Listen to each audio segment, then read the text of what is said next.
El tataranieto del Aguizote, Lo mejor de Los Moneros, y ha coordinado Moneros de la Jornada en 2014 y Cácaro de 2016. También es autor de los libros Los Gachos y el Evenflow, 2014, y legendario La Visión de los Vendidos, 2016. Darío Castillejos es monero y cartonista del periódico oaxaqueño El Imparcial. También ha trabajado para la revista El Chamuco y para las publicaciones internacionales Courier International y Foreign Affairs Latinoamérica. Colabora con agencias como KegelCartoons.com, Cartoon Club, del cual es el actual presidente, y Cartoon Movement. Ha recibido el Premio Nacional de Periodismo en 2012, 2014 y 2015. Formó parte del proyecto Cartooning for Reconciliation 2009, organizado por el Foro de Círculos de Padres con el fin de promover la paz entre Palestina e Israel.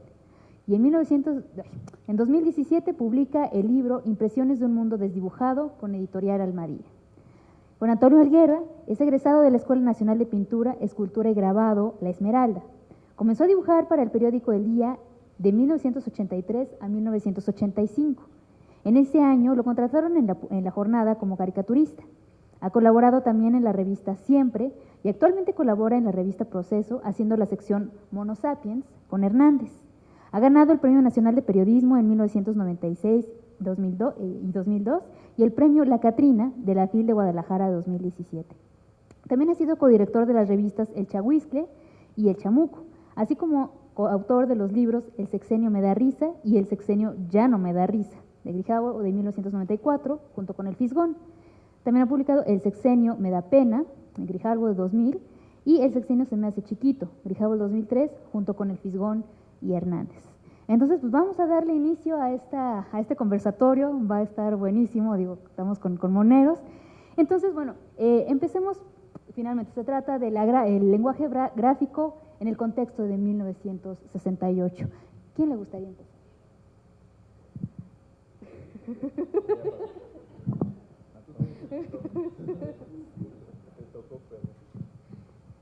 Bueno, este sí está prendido, ¿verdad?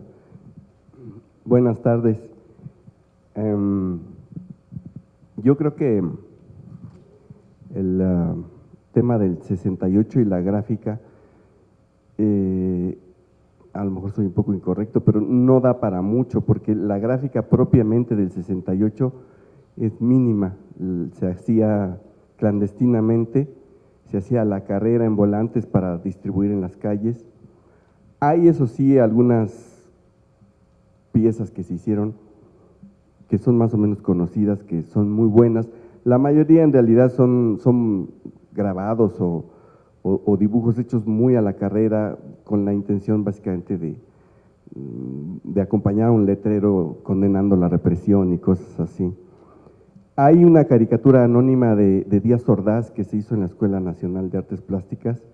Nunca he sabido quién fue el autor, es la mejor caricatura de Díaz Ordaz que he visto, ese es el dibujo más sobresaliente de la gráfica del 68, pero yo creo que en realidad la gráfica del 68 propiamente empezó después, paradójicamente, es decir, la verdadera gráfica del 68 se hizo años después, porque más allá de estos volantes callejeros impresos clandestinamente en algunas escuelas de la propia universidad y talleres litográficos y así, en la prensa nacional los caricaturistas que tenían algún espacio, pues ni de broma tocaron el tema, a excepción de Abel Quesada, que es muy conocido, que al día siguiente del 2 de octubre publica el espacio de su cartón en negro. No es propiamente una caricatura, pero es una expresión de duelo y de condena a la vez muy poderoso para la época. Pero más allá de eso, en la prensa nacional, pues no pasaba nada. Porque los espacios en la prensa estaban cerrados para la crítica contra el gobierno. Y en esa época realmente no existía un espacio de libertad como los caricaturistas hoy en día gozamos. Abel Quesada, que era el caricaturista más connotado de la época, logró con habilidad introducir su trabajo en el periódico más importante de la época, que era el Excelsior, porque en lugar de hacer caricaturas directas contra los personajes de poder, creó estereotipos. Entonces, cuando criticaba la corrupción, pues bueno, ni de broma ponía a un funcionario público, pero él tenía al policía que estaba lleno de moscas, que era la representación de la corrupción nacional. Él tenía un personaje desarrollado para cada problema nacional. Y entonces él expresaba su crítica a través de sus personajes que no existían, pues, que no, pero él nunca caricaturizó un personaje poderoso, eso no se podía. Quien lo había intentado había sido Ríos, pero pues le valió que lo corrieran de todos los periódicos y de todas las revistas que existían. Para cuando ocurre el 68, él ya tenía mucho tiempo que tenía vedada las páginas de la prensa nacional. Creo que el último periódico donde publicó fue La Prensa, y el hombre una vez me comentó cómo fue su último día de trabajo ahí. Un día, eso fue en los años 60, a principios de los años 60, él le llevaba sus cartones al director, que era ni más ni menos que Manuel Buendía, que décadas después sería asesinado. Le llevó su cartón y Buendía le dijo, no, ya no vamos a publicarle su trabajo, muchas gracias. Y entonces Ríos le preguntó, bueno, pero ¿por qué? ¿Cuál es la razón? ¿Qué pasó? No, ya no nos interesa. Bueno, pero don Manuel, dígame por qué, quién se molestó, qué pasó. Y entonces Buendía lo que hizo fue abrir un cajón de su escritorio y sacó una pistola y la puso sobre el escritorio y le dijo, entienda, no nos interesa más su trabajo. Y sí, Ríos sí entendió, pues tonto no era. Entonces se levantó y se fue. Así eran los modos en la prensa de la época y así era el trato hacia un caricaturista crítico como era Ríos. Entonces, en esa época en los periódicos no había ningún caricaturista que realmente ejerciera una crítica directa y frontal. Y ese camino, por eso digo que la verdadera gráfica del 68 vino después, ese camino lo abrió el propio Ríos, porque él pues, primero fundó los Supermachos, ¿no es cierto? Y que después se convertiría en Los Agachados, y un año después del 68 fundó junto con Helio Flores y Naranjo, que después se convirtieron en grandes caricaturistas, La Garrapata, y en esos espacios es en donde empezó a hacerse la caricatura, la gráfica crítica contra el gobierno de Díaz Ordaz y el recuento de lo que había pasado en el 68. Eso no fue fácil porque en este mismo año de 69 a Ríos lo secuestraron en la calle, unos agentes de la Dirección Federal de Seguridad. Uno de ellos, por cierto, y casualmente, era José Antonio Zorrilla, el que después mandó matar a Buendía. Pero bueno, eso lo supo Ríos después, muchos años después, cuando detuvieron a Zorrilla y vio su foto en los periódicos. El caso es que Zorrilla y otro agente lo detienen, se lo llevan hacia el Nevado de Toluca, se lo entregan a unos militares, los militares se llevan a Ríos a un punto, un paraje abandonado por el Nevado de Toluca, donde hay una fosa abierta y le dicen que esa va a ser su tumba. Al final no lo matan, lo regresan, en fin, es una historia siniestra, muy terrible. Y bueno, yo siempre he admirado el carácter de Ríos porque eso no lo arredró. Cualquier otro, vamos, eso me pasa a mí y al día siguiente dejo de hacer caricatura y me dedico a vender pepitas o lo que sea. Pero Ríos no, o sea, realmente tuvo el temple para seguir haciendo lo que hacía sin mover un ápice sus convicciones. Entonces, fue gracias a esos espacios que Ríos empezó a abrir, que se abrieron los caminos de libertad de expresión para la caricatura crítica, pues de los que hoy gozamos muchos caricaturistas contemporáneos. Esos espacios en la prensa que existen hoy en día, donde se puede criticar a los funcionarios, se les puede caricaturizar, se les puede mencionar por nombre o apodo, incluyendo al presidente de la República, ese camino lo abrió Ríos y lo abrieron inmediatamente después de él Naranjo y Helio Flores. Para mí esa es la gráfica del 68, o es el resultado de la gráfica del 68, porque fueron ellos además los que empezaron a abordar el tema con dificultades, porque por ejemplo, Naranjo hizo un excelente cartón de Díaz Ordaz en los 70s, cuando ya era expresidente, cuando Echeverría no, fue López Portillo el que lo hizo embajador en España, ¿no es cierto?, en el 78. Y Naranjo hace un cartón estupendo, es muy célebre porque está como Johnny Walker, Díaz Ordaz con la chistera, caminando con su bastón, pero está caminando sobre ataúdes. Y Scherer no se lo quiere publicar, y es Scherer, pues, ¿no? Pero todavía hay mucha resistencia a meterse con el tema del 68, a meterse con un expresidente que además va a ser embajador. Es decir, y vamos, yo recuerdo, por ejemplo, que yo hice un cartón sobre el tema del 68 en los años 80, en la jornada, cuando empezaba yo en la jornada, y tampoco me lo publicaron. Es decir, tocar el tema del 68 hasta hace 30 años era difícil. Es un tema que nunca se abrió completamente, al menos ya hoy en día, por supuesto, es posible hacer caricaturas de Díaz Ordaz y de mil cosas más, pero carajo, pues estamos a medio siglo, ya sería el colmo. Pero todavía hace 30 años era difícil tocar el tema, ¿no? Eran pocos los espacios en donde se abordaba el tema, claro, porque muchos protagonistas de eso seguían vivos y algunos todavía siguen vivos, ¿no? Entonces, el punto pues es que, como dije al principio, la gráfica del 68 realmente se hizo después del 68, pero eso sí, ese movimiento, se ha dicho muchas veces, fue un detonante social que empujó y que logró abrir muchas libertades, que despertó a la sociedad, que la volvió exigente, y una de esas libertades que se empezaron a abrir, no mucho, pero que sí se empezaron a abrir, fue el de la libertad de expresión, porque no existía prácticamente la libertad de expresión en México. Fue a partir de entonces que se empiezan a abrir los espacios críticos en ciertos sectores de la prensa, no en todos, y esos espacios siguen siendo limitados hoy en día, pero bueno, existen y en buena medida provienen del movimiento del 68.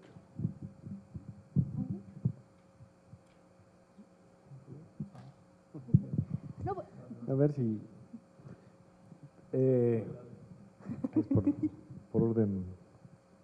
Aquí primero los viejitos. No. Bueno, ahorita me brincó, y no porque yo sea el sabelotodo, ni porque… sino hoy que estaba recopilando unos materiales que después se proyectarán para ustedes, hoy vi la fecha de ese dibujo al que se refería ahorita Helguera, y no es del 78, es del 73. Seguramente lo quiso publicar Naranjo en Excelsior, porque tampoco existía Proceso todavía. Y sí viene o sea, me brinco ahorita porque tengo fresca ahorita el haberlo escaneado ese dibujo y todo, ¿no? Creo que no fue publicado, de hecho, en su momento, ese cartón, me da la impresión de que fue un cartón, y es un cartón, ahorita lo verán, trabajadísimo, todo, para hacer la metáfora esta de como Johnny Walker sigue tan campante, pues que es acusado de la masacre del 68, ¿no? No sé en dónde andaría, porque en efecto creo que es hasta después que lo mandan a Madrid, no sé, que no sé por qué ese día, pero bueno, por la fecha sí es un cartón del 73, o sea, así lo tiene fechado. Pero bueno, volviendo y retomando lo que dice Antonio, que estoy totalmente de acuerdo, salvo esta precisión, ¿cómo abordar el asunto del 68 y la gráfica? Yo creo que hay una cuestión como hasta, podríamos decir, filosófica de los tiempos, ¿no? El 68 fue un cambio generacional, además de un cambio político, además de un cambio, y implicaba todo eso, ¿no? Implicaba, a partir del 68 usamos mezclilla, por ejemplo, ¿no? Y ya eso antes no existía, es decir, quien usaba mezclilla eran los obreros, y si uno quería distinguirse o ser de otra clase o no pasar como por obrero, pues no podía usar mezclilla. A partir del 68 eso cambia.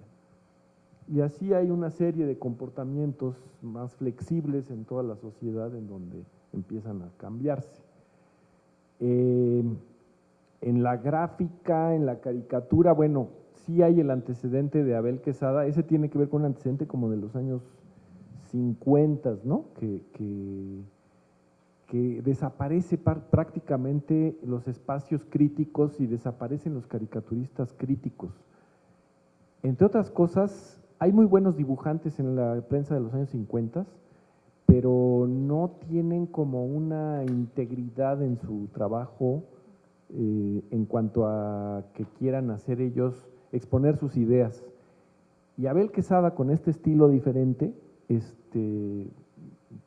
logra eso, rompe eso que no se está dando en los medios. Y curiosamente, Él es un caricaturista que al parecer no le importa tanto que aparezcan sus dibujos o que aparezca una gran habilidad, a pesar de que sí la tenía, sino que está interesado en que se expongan sus ideas. En ese sentido, yo creo que él sí es el papá de todos nosotros, es decir, actualmente nosotros seguimos siendo unos caricaturistas preocupados porque se publique nuestras ideas, nuestro pensamiento, lo que opinamos sobre las cosas, y no solo un dibujo, ¿no?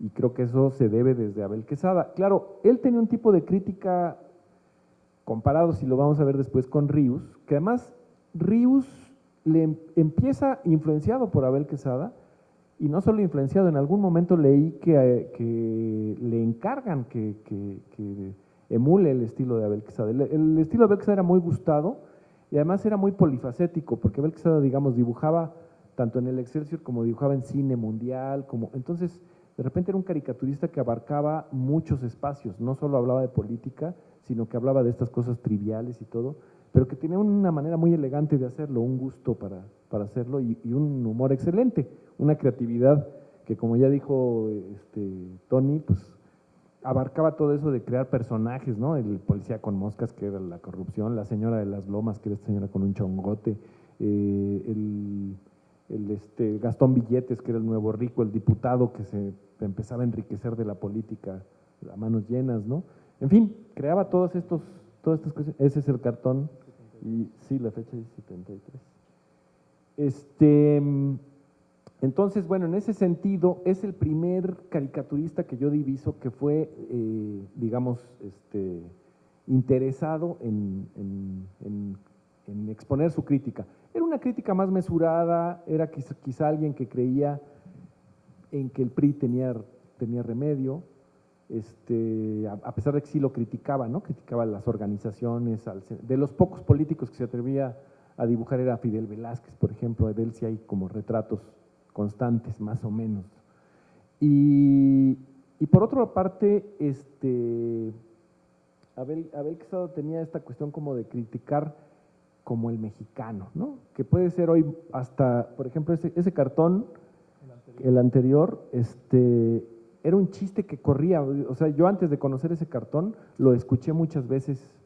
No sé si ustedes oyeron muchas veces ese cartón de que a este país le dieron petróleo, oro, todo, ríos, lagos, todo. Ah, pero también le pusieron mexicanos y ahí se echaba a perder. Eso es lo que narraba ese cartón, que se volvió prácticamente un cartón de Vox Populi. Era un tipo de crítica como a más así como el mexicano. Yo creo que era más un crítico como liberal, ¿no? Como desde esta parte como de que a México le estorban sus políticos, le estorba un poco el Estado, o sea, como que caía más en esta visión de Gabriel Said, como de a México le hacen falta empresarios, creadores de empresarios, esta visión muy empresarial. De hecho, Abel Quesada después se volvió un empresario y ganaba mucho billetote, ¿no? Había un comentario de él muy chistoso de Alberto Isaac, porque Alberto Isaac y él llegan a la Ciudad de México al mismo tiempo. Abel Quesada es de Monterrey y Alberto Isaac es de Colima, y uno se vuelve un cineasta, Alberto Isaac se vuelve un buen cineasta y el otro pues se vuelve un caricaturista, los dos caricaturistas, y en un momento dado pues uno hace cine y el otro hace negocios, ¿no? El otro tenía la Permargo, tenía una explotadora de petróleo, y Alberto Isaac dice, yo sí lo invité a que saliera en mis películas, desgraciadamente él nunca me invitó a sus negocios, ¿no?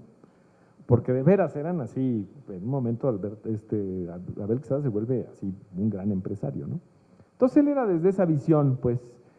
Ríos llega mucho más desde una visión, aunque llega con el estilo, por ahí ahorita que les pasen los cartones se ve cómo se parece muchísimo el trabajo de Ríos al principio, nada más que ya hablando de temas más ligados, digamos, a lo social y más ligados a una ideología, porque pues él se fue acercando al comunismo, al Partido Comunista, a la ideología comunista, a Cuba, y en efecto, como decía hace rato Tony, lo van corriendo de todos los periódicos. Para el 67 le está haciendo los supermachos, para el 65 le está haciendo los supermachos, porque ya no le quedan de otra, o sea, todos los periódicos ya lo corrieron, incluido ese despido de Manuel Buendía con pistola y todo. Él ya está despedido, ya a veces publica en la revista Política, que era la más abierta, y de aún ahí hay quejas de Ríos de que de que Marcué también no le cambiaba los globitos a sus cartones, o sea, no existía esa libertad para hablar ideológicamente así en los cartones. Y él ya de plano hace ese microcosmos, un poco volver a lo que había hecho Abel Quesada de otra manera, pero con su microcosmos que él vivió, ¿no? El de Michoacán, de Don Perpetuo, de todos estos personajes que estaban en la provincia mexicana y que de alguna manera todavía a pesar de la modernidad por ahí siguen, ¿no? El cura, todos esos poderes fácticos que están si nos vamos tantito, ¿no? Y pues finalmente ellos sí encajan, o sea, Ríos, Naranjo, estos ejemplos que pongo ahí, son de los que ellos sí llegaron a colaborar dentro de la gráfica popular del 68, o sea, sí conectaron con ese mundo de los estudiantes, que curiosamente sí ya estaba como divorciado de la otra generación que había sido la de la gráfica popular, ¿no?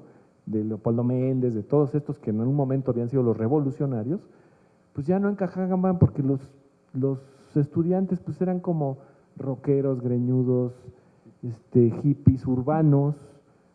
Posiblemente esa es la última generación, por ejemplo, de que todos los caricaturistas importantes de México no habían nacido en México, no habían, o sea, Abel Quesada venía de Monterrey, Alberto Isaac, como dije, venía de Colima, Helio Flores de Veracruz, Naranjo de Michoacán, Ríos de Michoacán, en fin, todos venían y habían, vamos, no llegaron chavitos, posiblemente ahorita hay alguno que haya nacido allá y ya se puede decir que es chilango. Magú venía de Jalisco, o sea, en fin, casi todos habían nacido fuera. Entonces este fue el primer movimiento muy urbano y donde pues todo eso se estaba también cambiando, ¿no? Toda esa cuestión. Y bueno, por aquí le paro y que siga la visión del joven Darío. Bueno, pues buenas tardes a todos. Realmente, platicando ahorita tras bambalinas, me achacaban aquí estos maestros que a mí ni siquiera me rozó el 68. Es verdad, a mí, bueno, yo nací después, pero creo que hablar de la gráfica del 68 para mí es de vital importancia porque sí creo, yo conecto un antecedente del 68 con la labor que hacemos hoy los caricaturistas. Desde luego se empiezan a abrir brechas nuevas para la libertad de expresión. Yo creo incluso que la crítica verdaderamente al poder, la crítica importante se empieza a hacer en esta gráfica clandestina que iba desde, bueno, desde los textos que rotulaban sobre los perros hasta las pegas y todos los carteles que hacían, muy rústicos, es cierto. Había trabajos que, según leía yo, se hacían rayando a mano sobre las placas de los mimeográficas, ¿no? Entonces, estos son ejemplos, por ejemplo, de lo que había allá, de lo que se trabajaba, aunque la técnica quizá no era totalmente depurada. En algunos casos sí, por ejemplo, hay un grabado por allá de Mechiac, este es de, ay, ¿cómo se llama? Bueno, ¿no? Martínez, Jesús Martínez, fíjate, yo me lo… también, este es de Jesús Martínez, este es del grupo de Francisco Becerril, que es interesante que Becerril es el que hace la caricatura esta, donde pone el perfil de Díaz Ordaz y el gorila. Lo interesante es que el gorila, según voz de Arnulfo Aquino, uno de los que estuvieron más activos en estas cuestiones gráficas, el gorila, la comparación del policía con el gorila la empieza a hacer Ríos. Entonces es el primero que caricaturiza a los policías como gorilas, no sé si el primero en la historia de México, pero identificable en la gráfica del 68 es Ríos, y a partir de esto Francisco Becerril y los que hacían gráfica en esos momentos toman esta figura y empiezan a hacer algo que tiene que ver mucho con la caricatura, ¿no? Desde la clandestinidad empiezan a hacer esta crítica feroz que, decía yo, técnicamente quizá no es muy rica, pero que hoy se considera curiosamente, irónicamente, arte. Se buscan estos grabados y todo esto como arte de primer nivel, ¿no?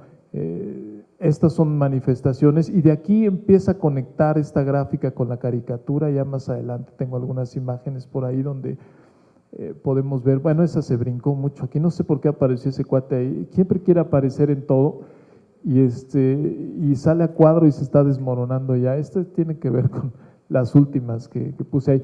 Creo que están numeradas por ahí, enumeradas, pero bueno, a ver si le damos para adelante. Ahí está. Ahí la caricatura empieza también a tomar parte. Yo creo que incluso los caricaturistas son imbuidos por todo este movimiento de gráfica, empiezan a involucrarse, no todos, como bien dice Toño, como bien dice Gonzalo, pero hay quienes se atreven. El caso de Ríos, el caso de Naranjo, que hace un retrato por allá de Demetrio Vallejo, que es emblemático también. Entonces, bueno, este es anónimo, no sé si Toño sepa más o menos de quién es.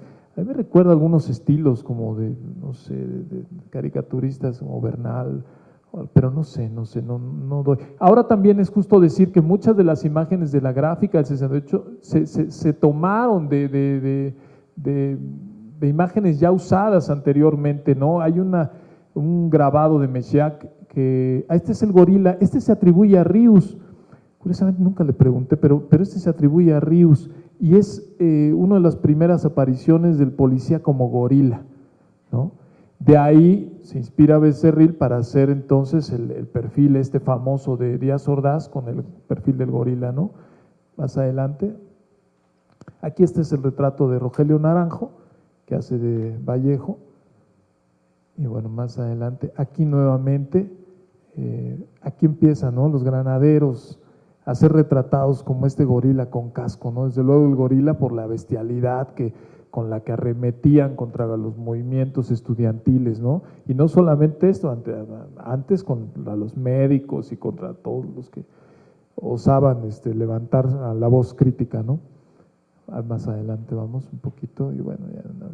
Aquí otra caricatura que yo encontré anónima, pero igual presenta, ¿no?, a los mismos gorilas, a los granaderos, golpeando salvajemente ahí a los estudiantes. Este es de Alberto Beltrán, le platicaba yo a Gonzalo Rocha, este es el que encontré de Alberto Beltrán, y es curioso porque no hay mucho de Beltrán, uno de los mejores dibujantes que yo tengo como referencia, y aparece también de la policía convertida en gorila, ¿no? Un gorila que devora. Esta es la imagen más emblemática. No parece mucho el trazo.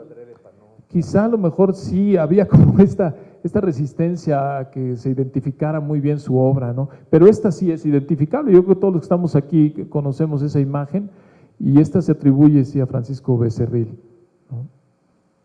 Además, una genial caricatura de Díaz Ordaz, que curiosamente sí embona en la figura y en el perfil del gorila, ¿no? Cosas del destino.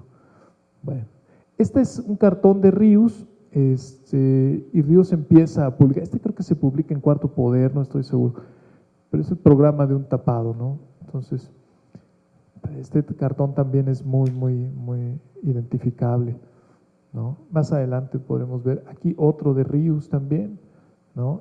Dice, piensa, oh patria querida, que el cielo un soldado en cada hijo te dio, ¿no? Y la bota militar aplastante sobre un estudiante allí, ¿no? Bueno, y bueno, este ya es un vistazo de mi trabajo que quizá podemos ver más adelante, donde yo quisiera hablar también de la influencia que ha tenido desde luego todo esto en mi trabajo, y les voy a enseñar un poquito de cómo ha influido no solamente en mi trabajo como caricaturista, sino también como grabador. Yo hago grabado, y tuve la fortuna de conocer a algunos todavía de los sobrevivientes del taller de gráfica popular. Entonces, bueno, la caricatura que yo hago tiene mucho que ver, yo la conecto directamente con la influencia de esta gráfica que se hacía en el 68, ¿no? Trato de darle ese toque quizá de grabado. Ya desde luego yo estoy de este lado de la barrera, ¿no? Ya en el respirador muy cómodo, ya no con esa necesidad de que sea inmediato el cartón, ¿no? Aquí veo otro dibujo que habla aquí del mexicano que crió cuervos y le sacaron los ojos, ¿no? Pero toda la influencia, la justicia que tiene puerta trasera, y bueno, pues ya una vez les vamos echando un vistazo, a ver, un levantón de esto que ya los chavos ya entienden muy bien, ¿no? Este clima, esta violencia que cada vez se normaliza terriblemente más y más, ¿no? La violencia contra la prensa, es más de 130 periodistas asesinados, del 2000 a la fecha es una cifra espantosa, ¿no? Una pregunta a ti porque vienes de Oaxaca. ¿No tuviste una participación así cuando fue el 2006, toda la cuestión que sucedió en Oaxaca, que de alguna manera llegué a ver en Oaxaca que se reprodujo esta cuestión como en el 68, ¿no? Llegué a ver exténsiles, que se volvió, digamos, callejero, cosas de artistas que tenían otros espacios, ¿no? Como puedes ser tú, o como, no sé, llegué a ver por ejemplo, cuando mataron a este periodista estadounidense, a Brad Will, llegué a ver grafitis como hechos con un extensil. No sé quién lo había hecho, pero sí era alguien que no era nada más un estudiante o no era alguien así, ¿no? Entonces, sí, yo tuve oportunidad de sacar cartones. Ya desde luego, como les digo, es mucho más fácil ahora con la brecha abierta, que lo que le sucedió a Ríos, que comentaba Toño, fue terrible, ¿no? Simulacro de fusilamiento. Ríos, curiosamente, no sé si lo sabían, pero celebraba 2 cumpleaños. Celebraba el día que lo liberan como un cumpleaños. Él decía que ese pesaba más todavía que el día que verdaderamente nació. Y entonces lo celebraba. Ríos. A mí me tocó hacer dibujos en el 2006. Todavía no estaba yo muy involucrado en la gráfica. De haberlo estado, me hubiera encantado hacer grafitis. Hubo por allá uno muy emblemático de la Virgen de las Barricadas, no sé si te acuerdas, Gonzalo, y se ha publicado por todos lados también. Una gráfica excelente. De ahí precisamente hay un grupo que empiezan a trabajar con Azaro. Azaro es la firma que empieza a sonar en Oaxaca después de 2006. Y después esto pasa también a un taller de gráfica que es el Espacio Zapata, que hicieron mucha gráfica para el 2006. Y hoy, curiosamente, a raíz del 2006 hay un boom de gráfica en Oaxaca. Hay más de 80 talleres abiertos en el centro histórico de Oaxaca, lo cual a mí me tiene fascinado, porque entonces yo tengo para hacer gráfica ahora sí, para cualquier ocasión, ¿no? claro. Entonces ahí están, bueno, ese es el terror, ¿no? La pesadilla, entonces, el gasolinazo, ¿no? Entonces, ese tipo de crítica que sin palabras, a diferencia de los carteles que veíamos que tenían que incluir el texto también para que la gente lo entendiera, ya nosotros más elaborados ya en el respirador, ya hacemos ese tipo de arte conceptual, ¿no? Me gusta mucho trabajar la imagen sin palabras para que la gente tenga su interpretación. Esto a veces causa problemas también, porque a veces la gente me dice, ¿por qué trataste de decir esto? Y no, apenas saqué ayer un cartón, por ejemplo, que le entregan a López Obrador los 2 camiones. Por cierto, Toño sacó un cartón estupendo también de un camión con doble remolque, y cada remolque son los periodos, los sexenios de Calderón y de Peña Nieto, ¿no? Este cartón, por ejemplo, híjole, este cartón se llama Juego de Niños, ¿no? Entonces es un cura pederasta ahí que su sueño es estar así, ¿no? Que le lluevan niños. Y entonces fue, por ejemplo, muy criticado en Twitter. De repente había gente que se moría de la risa, pero había gente que me decía, te estás metiendo con Dios y te va a salir un hijo chueco. Entonces, bueno, pues son los riesgos ahora. Ya el campo que nos toca pelear es el terreno virtual, no el terreno de las redes, y bueno, ahí nos enfrentamos todos. Este fue el calcetín gate, ¿no? El calceta gate, donde Peña Nieto presumía en redes sus calcetines, que además se los había puesto al revés o no sé qué pasó, y cuando se lo quita vemos dónde está su verdadero rostro, no gobernaba con las patas. Bueno, la relación Trump-Peña Nieto, ¿no? Qué simulacro tan realista, ¿no? Como está México, ¿no? Como lo dejó. Es el simulacro que no termina, ¿no? Videgaray, Rapé hace un cartón parecido a este también. Yo creo que me lo pirateó como el tiscareño que, bueno, luego es otro tema. Aquí, bueno, su presidente saber fajarse muy bien los pantalones. Entonces dice, era fajarse. Ya se los había bajado, ¿no? Bueno, la libertad, fue relativo a la promesa que hizo Obama de cerrar Guantánamo, pero pues no, hay un modo de gobernar, ¿no? Entonces, de Trump, otro también, un Trump bufón. Sí, claro, ¿no? Entonces la imagen del gorila sigue presente, por eso hablo de la influencia directa, ¿no? De la gráfica. Esta es la gráfica que yo ya trabajo en Oaxaca, se llama el Circo del Poder, y esta es una gráfica que a mí me conecta mucho con el movimiento de del 68, desde luego, y también, ¿por qué no decirlo técnicamente, con los maestros del taller de gráfica popular, ¿no? Más adelante también tengo allá otra muestra de gráfica.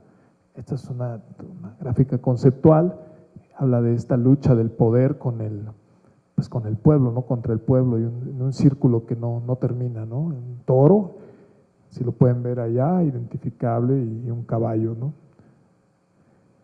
Entonces, bueno, están medio fumados, van a decir algunos. Este, por ejemplo, específicamente, este fue un grabado que trabajé en Oaxaca, que se llama La Jauría, y entonces esto yo lo identifico un poquito bastante con lo del 68, este es el poder, cómo se transforma en criaturas de diversas naturalezas, ¿no? De repente son perros, de repente son aves carroñeras, pero arremeten contra el pueblo, ¿no? Indefenso, esquelético allá, y esto lo trabajé cuando Ríos estuvo en Oaxaca, y él me decía, bueno, esas calaveras sí están muy bien el pueblo, pero le hace falta ya un zarape a una de ellas para que verdaderamente sea un mexicano, ¿no? Y entonces me dijo, ponle un zarape, y entonces una de las calaveras allá aparece con un zarape, ¿no? Entonces, bueno. ¿Y esta es técnica qué? Este es un linóleo, este es un metal, es un grabado en metal, y también conectado desde luego, este se llama La Ceguera.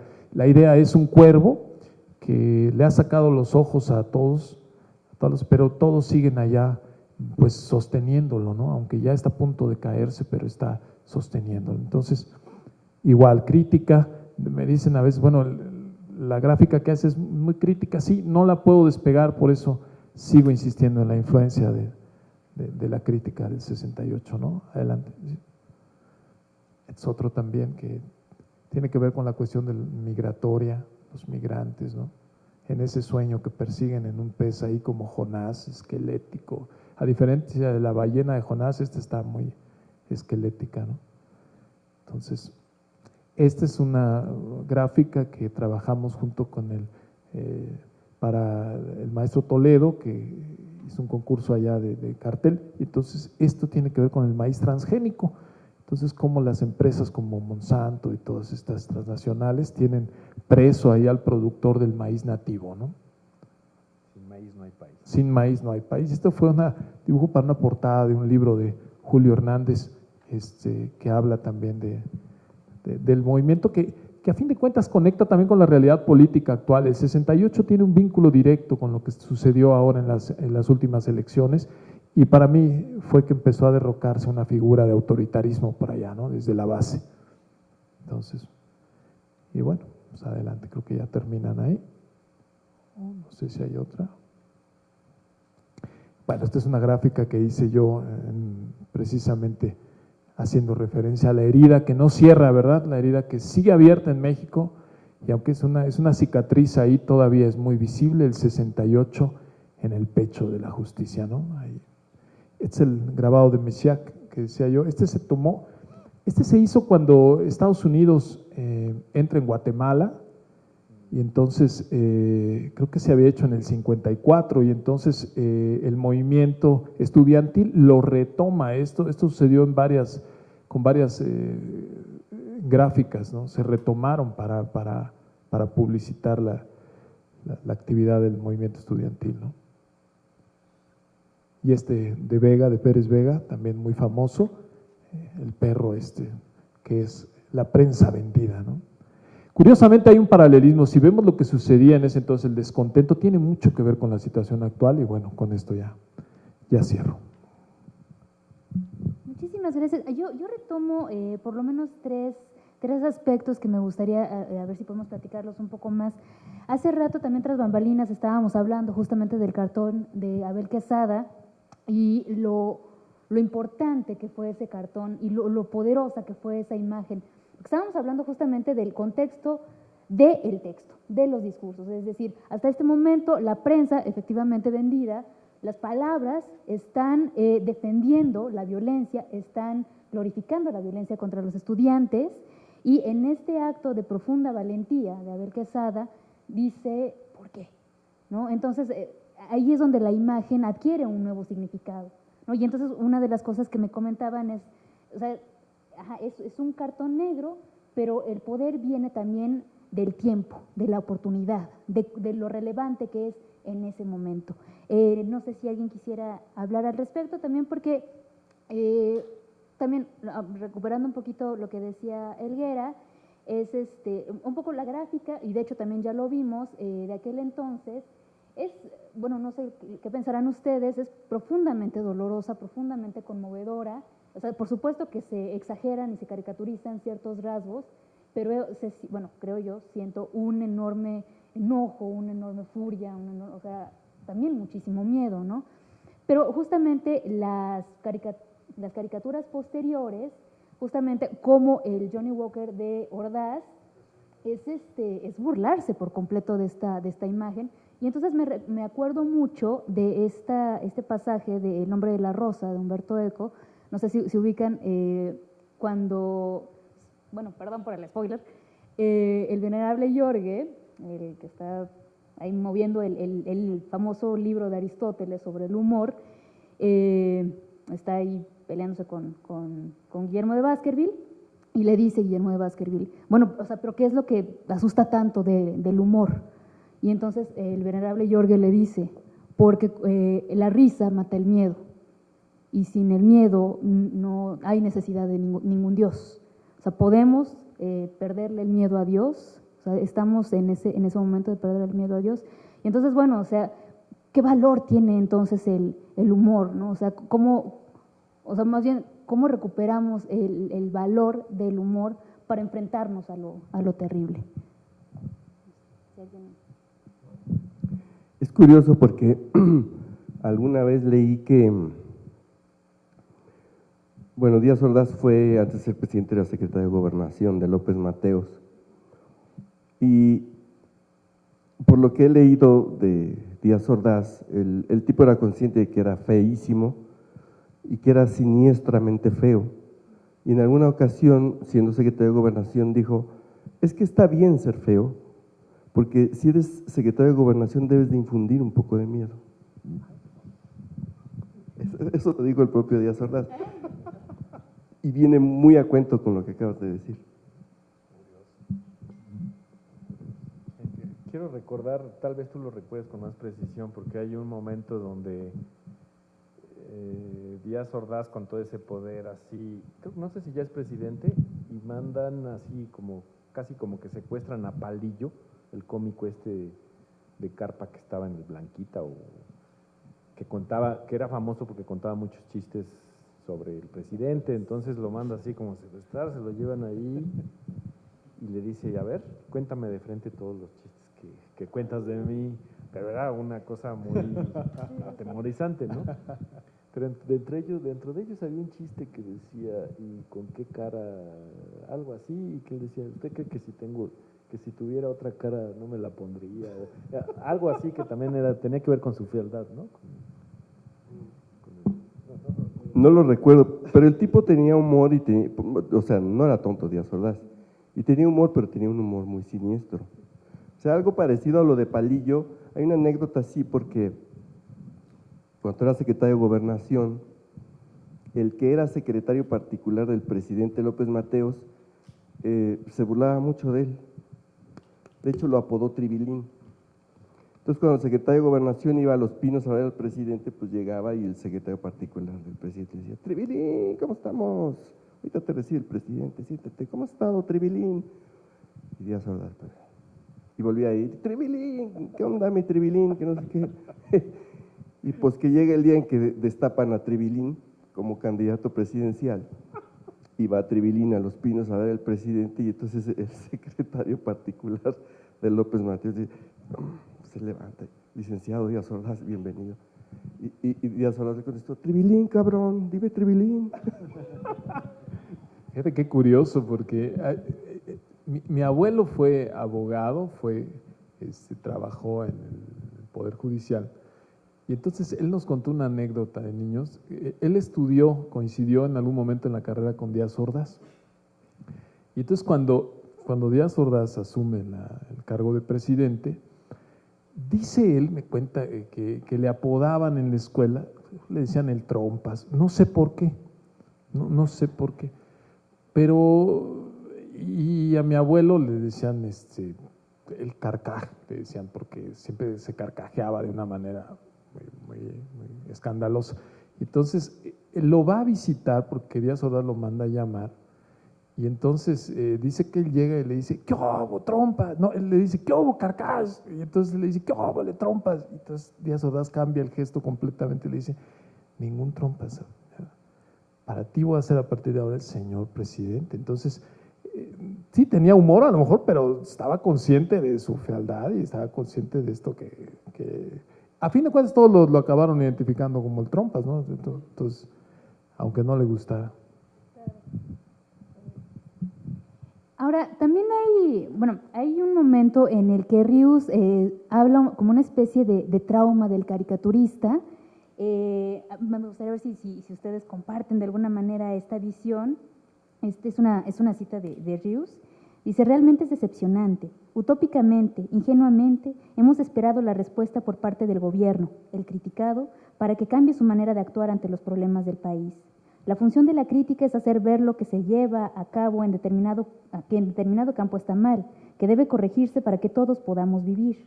Pero como el político no se corrige y hace caso omiso de sus críticos, hemos llegado a la conclusión de que la caricatura tiene muy poca importancia para el gobierno. Por esta razón, yo en lo personal me he dedicado más a la caricatura para el pueblo con el fin de concientizarlo, de hacerle ver y conocer el origen de ciertos problemas y por qué no se dan las soluciones. Y al mismo tiempo estoy atacando al gobierno, al sistema. Sí, era muy claro que Rius no se dirigía al gobierno porque eso era inútil y que se dedicó a educar a la gente. Sin embargo, es una lástima que no haya vivido ahora, porque yo creo que le hubiera dado gusto ver lo que ocurrió el 1 de julio.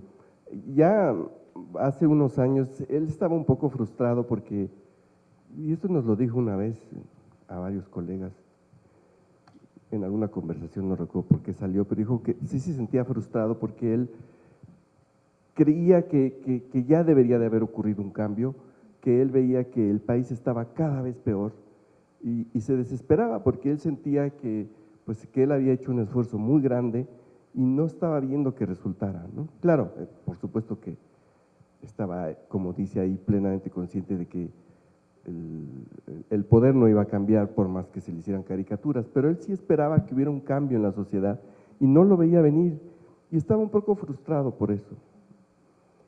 Por eso digo que es una pena que no haya vivido unos pocos años más, porque le habría dado un gusto enorme pues lo que pasó el 1 de julio, porque ese día se habría dado cuenta que estaba equivocado, que lo que hizo sí funcionó, porque desde luego que sí nos educó políticamente a muchísimas generaciones de mexicanos, que sí sembró una semilla que finalmente floreció.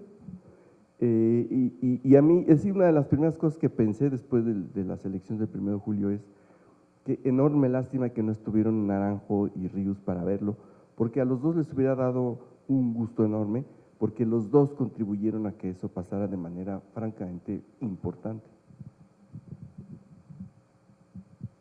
Bueno, pues aunque no fuera caricaturista, ¿no? Pero pues, otra pena es Carlos Monsiváis, que pues, era un humorista también, ¿no?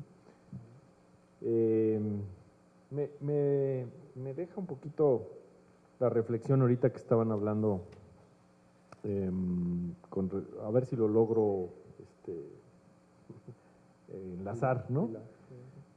Porque por un lado, en estas revisiones del 68 he leído mucho hasta dónde fue esta cuestión el sistema y hasta dónde es la personalidad de un tipo feo, osco, etcétera, como era Díaz Ordaz, o Tribilín o el Trompas, ¿no? O sea, hasta qué punto eso hubiera cambiado la decisión trágica que se toma de aquí a unas cuantas cuadras de hacer una masacre.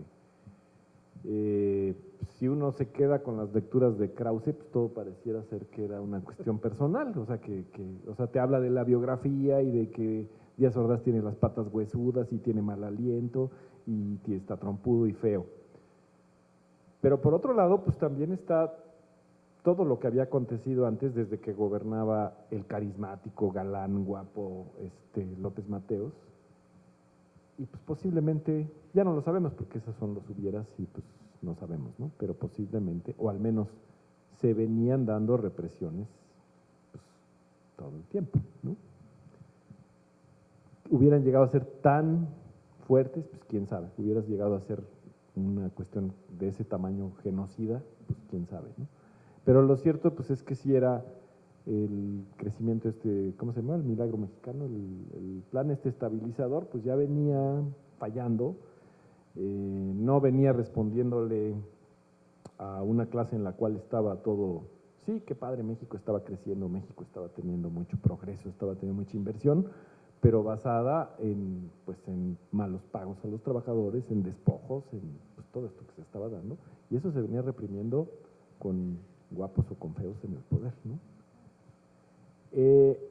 Y bueno, la otra reflexión es siempre esto, que como caricaturista a mí ahora me cuesta un poco de trabajo porque no es que uno opte por lo políticamente correcto, es una relación difícil como caricaturista, ¿no? Porque hasta qué punto te vas a contener de hacer ese humor, o hasta qué punto ese humor es reproducir un comportamiento sarcástico, en mala onda. O sea, lo importante no es burlarnos de Díaz Ordaz porque era feo, trompudo o todo eso, sino pues, por todo lo que venía defendiendo. Y lo mismo nos pasó con Salinas, ¿no? Pues se vuelve, claro, a la mera hora pues se lo ganan a pulso que uno se burle que si es pelón, orejón, chaparro, etcétera, pero bueno, no es eso lo que uno debe buscar, ¿no? O sea, finalmente, pues lo malo es que, a ver, Peña Nieto no es precisamente el feo, pero pues termina siendo peor o igual de daño que Salinas, que es el chupacabras, o igual que, no con una tragedia como, porque ya sería imposible en los tiempos, pero bueno, pues sigue habiendo despojos y sigue habiendo destrucción y sigue habiendo represión. Y ya para culminar, pues tan está presente el 68 en todo lo que estamos viviendo, que por ejemplo, toda esta cuestión que marca este sexenio, que es los 43 desaparecidos de Ayotzinapa, pues estaban tomando camiones ese día para venir el 2 de octubre a manifestarse para decir 2 de octubre no se olvida. Y nuevamente viene, ahora es el 2 de octubre y los 43 no se olvidan, ¿no? O sea, es como si se fueran juntando más. Y bueno, creo que… Te voy a contradecir, no por otra cosa, sino porque si no se va a volver aburrido esto, si es que no lo es ya. Y, sí es el sistema mexicano el que reprime, pero yo sí creo que tiene mucho que ver la personalidad de Díaz Ordaz, porque efectivamente en el sexenio anterior de López Mateos es cuando se desata la represión contra los maestros, contra el movimiento de los médicos y sobre todo contra los ferrocarrileros. Pero ¿quién lo hace? Pues es Díaz Ordaz, porque López Mateos, como bien le decían, era López Paseos, estaba de viaje todo el tiempo, y se cuenta la anécdota de que aquel famoso secretario particular, se ve que era dicharachero el señor, cuando buscaban al presidente, pues él decía, no, pues es que ahora no es viaje, es vieja. Entonces, era un mujeriego, era un tipo que le encantaba la vida frívola, le gustaban los coches, además estaba mal, tenía un problema en la cabeza y tenía jaquecas cada rato. Ese güey no gobernaba Díaz Ordaz, que era un salvaje, y él empezó metiendo a la cárcel a maestros, a médicos y a ferrocarrileros. Y ya después, cuando fue presidente, se siguió con los estudiantes aquí. Entonces yo sí creo que tiene mucho que ver con su personalidad, eso por un lado. Y por otra parte, en el tema económico, la economía estaba muy bien. Es decir, cuando en el gobierno de López Mateos y en el de Díaz Ordaz, el crecimiento del Producto Interno Bruto es altísimo. Creo que ya nunca volvimos a llegar a esos niveles. La economía estaba muy bien. Ahí todavía no hacía agua el modelo. Fue con Echeverría cuando se le empezó a deshacer en las manos la cosa, y él fue el primero en pedirle ayuda al Fondo Monetario Internacional. Existe la idea errónea de que fue de la Madrid, pero no. Los primeros acuerdos con el Fondo Monetario los hizo Echeverría, y de ahí se fue ya abriendo el paso hacia los neoliberales que llegaron con de la Madrid. Pero no, la economía estaba muy bien en tiempos de este animal, de Díaz Ordaz. Estaba bien, pero estaba soportada en algo que no estaba, o sea, sí, macroeconomía estaba bien, salario mínimo no estaba tan mal, o sea, es que ya hemos llegado a los espacios ridículos, ¿no? Pero ¿por qué había protestas? No solo era una protesta generacional, o sea, los médicos habían protestado por las condiciones de trabajo y por las condiciones de salario y todo, o sea, no estaba tan bien. El famoso ¿cómo decir? Desarrollo estabilizador, pues ya venía desestabilizándose. Claro, comparado con lo que pasó después, pues sí, estábamos en jauja, pero sí había pues protestas que eran, creo que legítimas, ¿no? O sea, no venían tan de la nada. Sí, déjenme contradecirlos. No, para nada. Yo creo que tenía que ver, sí, con la personalidad de Díaz Ordaz, como bien dice Toño, y también le doy la razón a Gonzalo, porque yo creo que sí el sistema se empezaba a descarrilar ya. Ya venía descarrilado, se había alejado completamente de los ideales revolucionarios y esta causa social se había olvidado, la corrupción era escandalosa también, según leí, y también esto había generado todas las protestas que menciona Gonzalo. También la represión se hacía una constante, entonces sí yo creo que la máquina se empezaba a descarrilar. Y yo considero que la represión hacía un planteamiento muy interesante Gonzalo ahorita y decía, si no hubiera estado Díaz Ordaz, se hubiera dado la misma represión. Una pregunta que queda haciendo si hubieras, pero que quizá mirando al pasado podría ser predecible también, porque lo que sucede después nos habla de un patrón que se fue fortaleciendo de represión. Entonces yo creo que en esos inicios me atrevo a decir que la maquinaria ya estaba armada, que ya la maquinaria represora ya estaba funcionando, ya tenía sus primeros hierros y antecedentes terribles, entonces se fueron dando. Yo creo que incluso aunque no hubiera estado Díaz Ordaz, hubiera sucedido la represión. No sé si en la misma medida de lo que sucedió el 2 de octubre, pero creo que el sistema estaba ya descarrilado, se estaba perdiendo el rumbo, y lo que hemos visto ahora recientemente con Ayotzinapa y muchos más, Oaxaca, el 2006 y demás, dan muestra de que esta maquinaria se acabó descarrilando por completo, hasta lo que hemos visto ahora, los resultados de la última elección, donde se vuelca una mayoría que no se había visto, una votación que no tenía precedente, y pues parece, sí, coincido con Toño, que pues viene se ve pues ya no tan en la lejanía un posible cambio, ¿no? Y yo creo que Rius sin duda hubiera estado contento, y Naranjo, y Monsiváis, y Eberto, y toda esa gente que anhelaba ver esto, ¿no? Entonces, pero sí, considero que no los contradigo, les doy a ambos razón por la mitad. Pues ya solo nos quedan unos 8, 10 minutitos antes de que salga el fantasma de la niña, porque ya se hace noche. ¿Alguien de ustedes tiene alguna pregunta, algún comentario, queja, contradecirlos? ¿No? ¿No? ¿Estamos todos de acuerdo? Levanten la mano. Ay, ya.